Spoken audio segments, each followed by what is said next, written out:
Hi, welcome to this part of my review featuring the array of champions core rules. If you haven't seen the other parts of my review, featuring this super high fantasy role-playing game, where you play as champions, as pretty much demigods, please check out the playlist in the description below. This time we are going to talk about the inspirational paths. But before we proceed, I want to inform you that the core rulebook has received a graphical update, and the bestiary has already been released, so please check that out. You will find the link to it in the description. Now let's talk about the inspirational paths. These are the paths for the inspirational hero, and immediately you notice that even normal professions such as the butler, the painter, the cook, in this role-playing game, they are incredibly powerful. We are talking about characters that can paint things into existence in the case of the painter. If you want someone to fly, no problem, paint wings on that character. You can modify reality like that. In the case of the butler, you are not exactly always serving others. You make others serve you.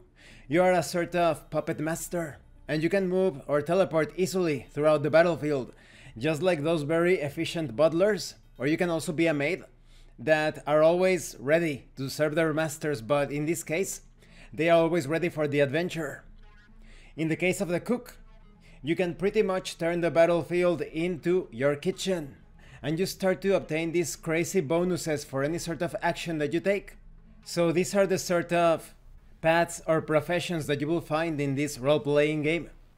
So under this category you have the animal spiritualist, the architect, the artificer, the bard, the cook, the dancer, the defender, the doctor, the empath, the fungi friend, the geneticist, the general, the godparent, the herald, the improvisation trickster, the maid or butler, the magician, the medium, the oracle, the painter, the priest, the pain cultist, the redeemer, the sage, the skald, the standard bearer, the sun warrior, the templar, the tracker, and the witch doctor.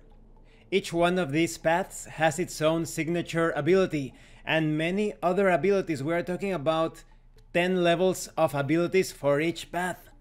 There is so much value here. This role-playing game can last you a lifetime or more. Imagine exploring all of these options within each campaign. And this concludes this part of the review. In the next part we are going to talk about the cunning paths. Now just imagine, in the case of these inspirational paths, you have so many builds, so many options to try out. Each one of these paths, because they are under the inspirational banner, they focus mainly on combat, but also keeping control on the battlefield and inspiring others. So it's a very interesting line or set of paths to choose from. And it's going to be very fun to figure out how each path works into the campaign, thematically speaking. Maybe you were a normal cook, and suddenly your powers came to be. You had this supernatural awakening. And now you can force your enemies to feel such a ravenous hunger that they get distracted because of it. You can create explosive food. You can cook some dishes that are so delicious and so nutritious that anyone who eats them becomes incredibly powerful. And you can employ your kitchen utensils or tools as weapons in battle, deflecting projectiles with them and dealing massive damage. Thank you for watching this part of the review, and thank you for your likes and your comments. If you have any questions or comments, please let me know. And thank you so much to those of you that are going the extra mile to support the channel. If anyone else wishes to further support the channel, the information on how to do that will be in the description below. And remember, it is better to roleplay and fail in character than not to roleplay and fail as a player. Once again, thank you, and see you later.